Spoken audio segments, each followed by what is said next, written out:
దేశమైనా పరిస్థితులకు అనుగుణంగా వ్యవహరించాల్సి ఉంటుంది. ఇప్పుడు భారత్ కూడా ఇదే దేశాలతో ఎంతో వ్యూహాత్మకంగా వ్యవహరిస్తోంది. చైనాతో ఉన్న సరిహద్దు వివాదాలకు చెక్ పెట్టి ఆ దేశంతో స్నేహ సంబంధాలు బలోపేతం చేయడంపై భారత్ ఫోకస్ పెట్టింది. మరొకవైపు భారత్తో స్నేహం కోసం చైనా కూడా తీవ్రంగా ప్రయత్నిస్తోంది. దీంతో పరస్పరం విశ్వాసం పెంచుకోవడంపై భారత్ చైనా దృష్టి సారించాయి.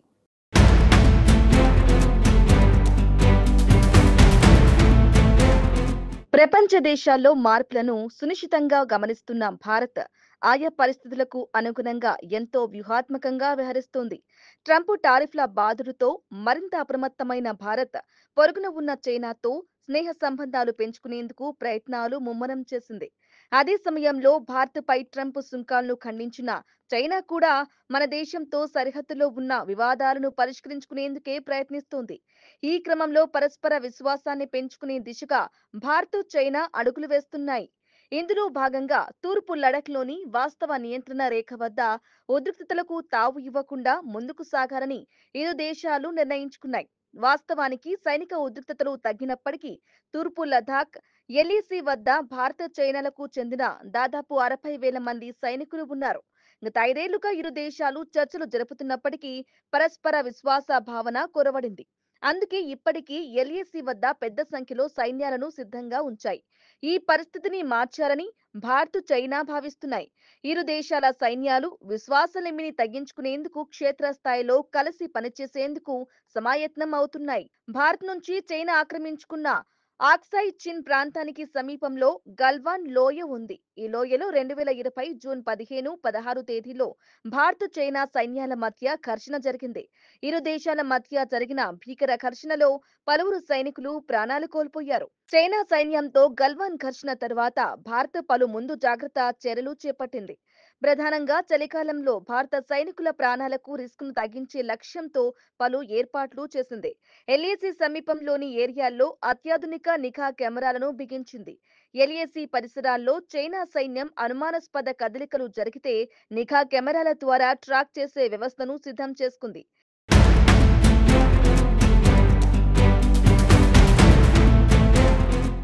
చలికాలంలో ఎల్ఏసీ సమీపంలోని ప్రాంతాల్లో ఎముకలు కొరికే చలి ఉంటుంది. ఉష్ణోగ్రతలు -10 డిగ్రీల నుంచి -25 డిగ్రీల దాకా పడిపోతుంటాయి. ఇక ఇటువంటి ప్రతికూల వాతావరణంలో పెట్రోలింగ్ నిర్వహించడం భారత సైన్యానికి పెద్ద సవాల్గా మారుతుంది. కొత్తగా అందుబాటులోకి వచ్చిన నిఘా కెమెరా వ్యవస్థల వల్ల కాలినడకన పెట్రోలింగ్కు వీలైనంత తక్కువ మంది సైనికులను పంపే వెసులుబాటు కలిగింది. చలికాలంలో ఎల్ఏసీ వద్ద కాలినడకన సైనికులు పెట్రోలింగ్ చేయడం అంటే ఆషామాషీ విషయం కాదు. మంచు దుప్పటి మీదుగా గంటల తరబడి నిలుచుకొని వెళ్తూ సైనికులు తమ విధులను నిర్వహించాల్సి ఉంటుంది. ఈ క్రమంలో సైనికులు తీవ్ర ఒత్తిడిని ఎదుర్కొంటారు. వారు తమ సైనిక స్థావరానికి సకాలంలో తిరిగి చేరుకోవడం కూడా కష్టతరంగా మారుతుంది. ఈ పెట్రోలింగ్ చేస్తూ ఏటా పలువురు భారత సైనికులు అమరులు అవుతుంటారు. నిఘా కెమెరాల పుణ్యమా అని చలికాలంలో కాలినడకన పెట్రోలింగ్కు వెళ్లే సైనికుల సంఖ్యను తగ్గించారు. గల్వాన్ ఘర్షణ జరిగిన తర్వాత నుంచి ఇప్పటి వరకు భారత్ చైనా సైన్యాలు విదేశాంగ శాఖల ఉన్నతాధికారుల స్థాయిలో చర్చలు జరిగాయి. దీనివల్ల తూర్పు లదాఖ్లోని ఎల్ఏసీ వద్ద సైనిక ఉద్రిక్తతలు తగ్గిపోయాయి. 2024 అక్టోబర్లో కుదిరిన ఒక ఒప్పందం ప్రకారం ఇరు దేశాల సైన్యాలు ప్రస్తుతం సంయుక్తంగా ఎల్ఏసీ వద్ద పెట్రోలింగ్ చేస్తున్నాయి. తద్వారా సైనిక ఘర్షణలకు తావు లేకుండా పోయింది. అప్పటి నుంచి ఇరు దేశాల మధ్య ఉద్రిక్త పరిస్థితులు క్రమంగా తగ్గుతూ వచ్చాయి. ఇక అదే సమయంలో ఇరు దేశాల మధ్య సరిహద్దుల్లో ఘర్షణలకు తావు లేకుండా చర్చలు సైతం జరుగుతున్నాయి.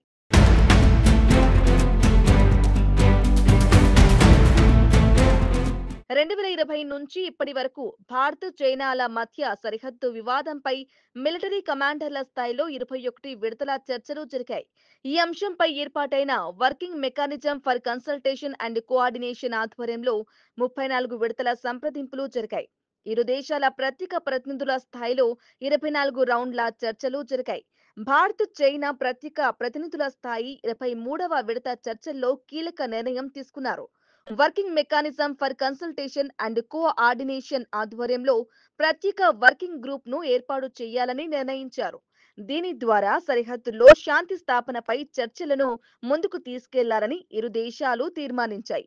భారత్ చైనా సరిహద్దు ప్రాంతాల పునర్విభజనలపై వీలైనంత త్వరగా వేగంగా పరిష్కారాన్ని కనుగొనాలని తీర్మానించారు. సరిహద్దు వివాదానికి సంబంధించి త్వరగా పరిష్కారమయ్యే అవకాశమున్న సమస్యలపై తొలుత ఫోకస్ పెట్టాలని నిర్ణయించారు. తద్వారా ఇరు దేశాలు పరస్పర విశ్వాసాన్ని పెంచుకుంటూ పెద్ద సమస్యపై తదుపరి దశల్లో ఫోకస్ పెట్టాలని నిర్ణయించారు. 2025 ఆగస్టులో భారత జాతీయ భద్రతా సలహాదారు అజిత్ దోవల్ చైనా విదేశాంగ మంత్రి వాంగ్ యీతో భేటీ అయ్యారు.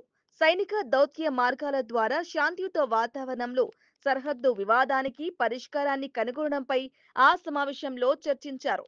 సైనిక ఉద్రిక్తతలను తగ్గిస్తూ నిర్దిష్ట విధి విధానాల ప్రకారం సరిహద్దు ప్రాంతాలను నిర్వహించుకోవాలని నిర్ణయించుకున్నారు.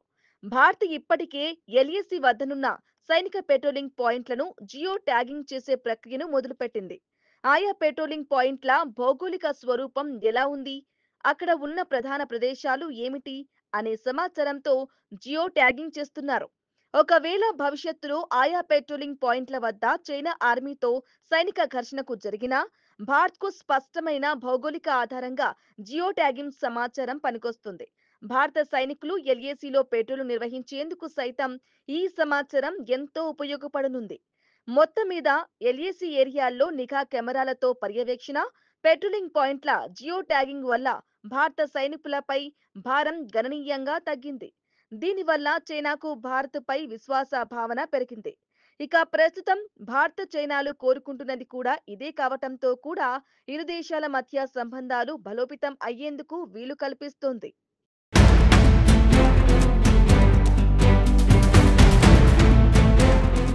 చైనాతో సరిహద్దుల్లో సైనిక ఘర్షణలకు తావు లేకుండా భారత్ పెట్రోలింగ్ పాయింట్లను జియో ట్యాగింగ్ చేస్తోంది.